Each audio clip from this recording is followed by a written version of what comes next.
Okay, this video is part one of a book review of the new book called Plant Power Plus by William Bulsiewicz. He's a gastroenterologist. You know, he's a real smart guy. He's become quite famous now for, he wrote another book called Fiber Fueled in about 2020 that was very good. This one's called Plant Powered Plus. So I'll talk about the pros and cons of it. Again, this is only part one. I just read like the first 90 pages. I was walking on the treadmill. I could read it really fast. So I just blew through the first part of it. I think I got a pretty good sense of the book. First of all, I'll talk about what's good about the book. You know, he's a very smart guy. He's got a very high IQ. So he writes well. He's got a good author's voice, a lot of alliteration. It's enthusiastic, kind of like a football coach. Go team, go. But it's good. It's entertaining. It's easy to follow. It's clear.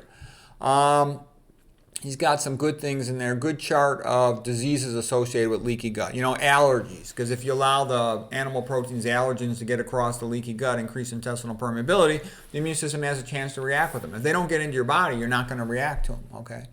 Autoimmune diseases, of course, you know, leaky gut. Autoantibody, molecular mimicry with autoantibody cross-reactivity, obesity, especially if you're eating all the UPFs, ultra-processed foods, you're going to overeat them because they're hyperpalatable. They hit the bliss point with the right amount of salt, sugar, MSG, mouth texture, etc.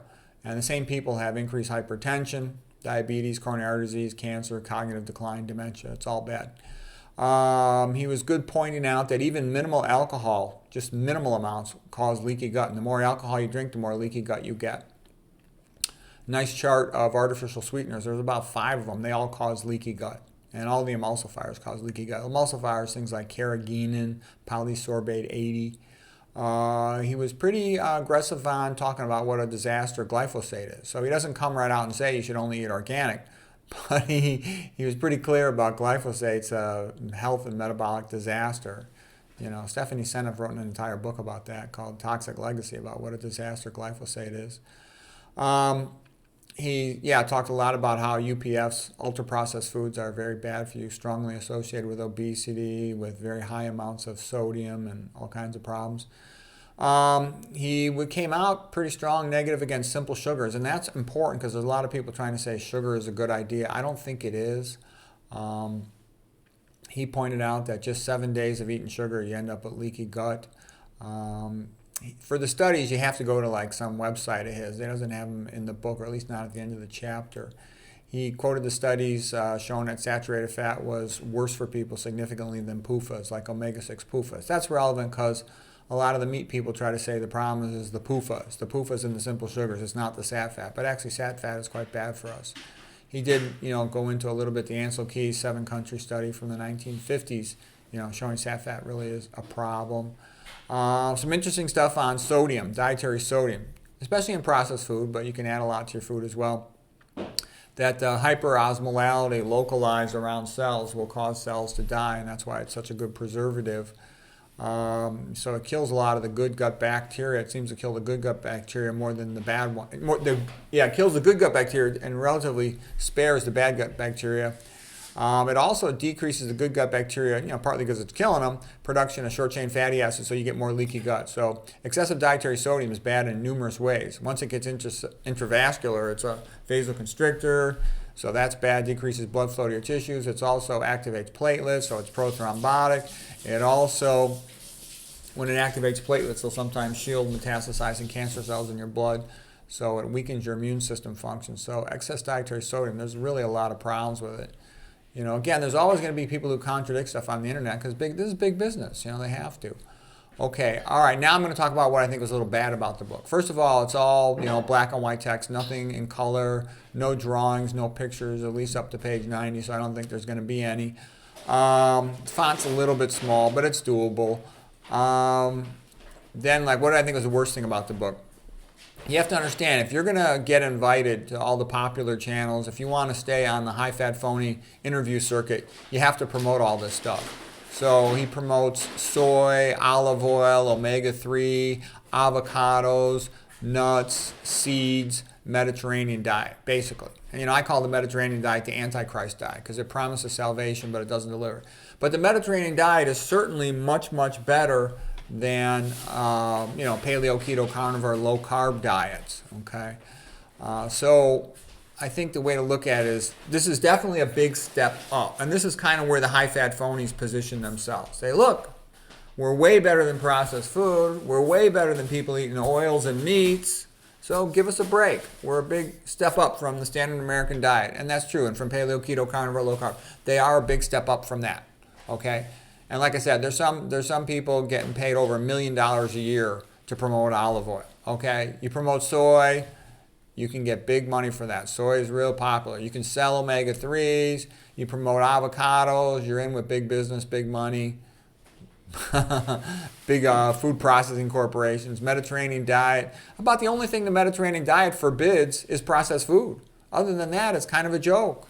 It allows alcohol, it allows omega-6 cooking oils, it encourages olive oil every day, okay? It encourages nuts and seeds every day. Even in his book, he had it right on there.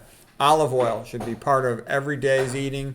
Nuts and seeds should be part of every day's meals. Well, how are you going to be real low fat if you're eating all that oil and nuts and seeds? Those things are super fat. Oil is 100% fat. Nuts and seeds are like 80 to 90% fat. Okay, good luck keeping your total fat below 10% if you're eating all that stuff. Ideally, you want your total fat like around, McDougall's diet's 7%. Now, Spartan Vegan gets you in the ballpark of 5%. So, you're going to be creeping up there. You'll have a hard time being below 15% with olive oil and avocados and nuts and seeds and soy. Soy is super fat. Let's see, but what else? So anyways, he's doing what he has to do to stay popular.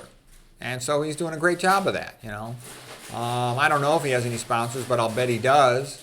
Lots of these guys, when you go high-fat phony, you could get sponsors and you could quit having to do conventional medicine. Conventional medicine is kind of grueling. It's a brutal pain in the ass, man. You got to work your butt off. They don't give you the money for free. Don't get me wrong, they'll pay you well, but it's a lot of work. So getting money from a sponsor for saying, olive oil is good, that's a walk in the park in comparison. And like I said, I don't know if he has any sponsors. He's got some business. He says he's one of the high-ranking members of something called Zoe. I don't have much knowledge about that. I've seen some of their videos, but I don't really know what they're about. I would expect they're sort of a Mediterranean diet, type thing. Everybody wants to interview him. His books are bestsellers. He's got a nutrition business. His wife is still with him. Okay, and I'd say, look at me in comparison. My channel's not monetized. I got no sponsors. I'm divorced. I'm shadow banned. I'm ostracized. Like Viva Longevity says, I'm too divisive. He won't interview me. Okay, that's typical. Most of them won't even say that. They just won't speak to me or interview me or ever talk to me. Okay, nobody wants to interview me. Hardly anybody reads my books. Some of my books have 0 reviews or next to 0. So this is the price you pay. But I'm a Christian. I will tell the truth until I die, until they crucify me upside down. And somebody's got to maintain the truth. I'm connected to the line from Kempner to Burkett, to Pritikin, to McDougall. I'm part of that because somebody's got to keep the truth alive. I will do that. He also goes pretty easy on fish, red meat, and eggs because he has to promote the vegan diet. Ideally, there's the 100% vegetarian diet. That's sort of like the best version of the high-fat phonies. But, if you criticize the Mediterranean and mock it for being the Antichrist diet, you'll never get invited again to a lot of these places, okay? And he won't say no alcohol or no UPF, but he does criticize them a lot. So that's the other thing, too. You'll notice at least Esselstyn will say no oil, not one drop. But the high-fat phonies are always going to say, just go easy on oil. Go easy on processed food. Go easy on alcohol. So I made what I call a BS spectrum. Anybody who promotes ultra-processed food meats is BSing you. Anybody who promotes MSG is BSing you. Anybody who promotes ultra-processed foods is BSing you. Anybody who promotes omega-6 oils is BSing you. Anybody who promotes non-organic meats is BSing you. And then the other stuff that's not as bad but still bad, organic meat and fish, look at all the mercury. Powder foods, I worry about heavy metal contaminants. Soy is absolute BS. I think it's designed to reduce the numbers of people with all its testosterone, testicular, and female reproductive tract issues and goitrogenic stuff.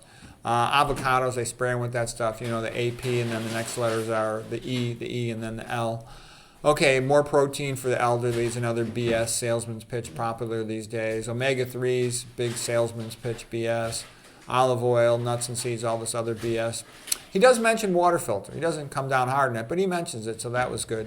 So anyways, that's where the book is. So do I think it's worth reading? Yeah, it is. He's a smart guy.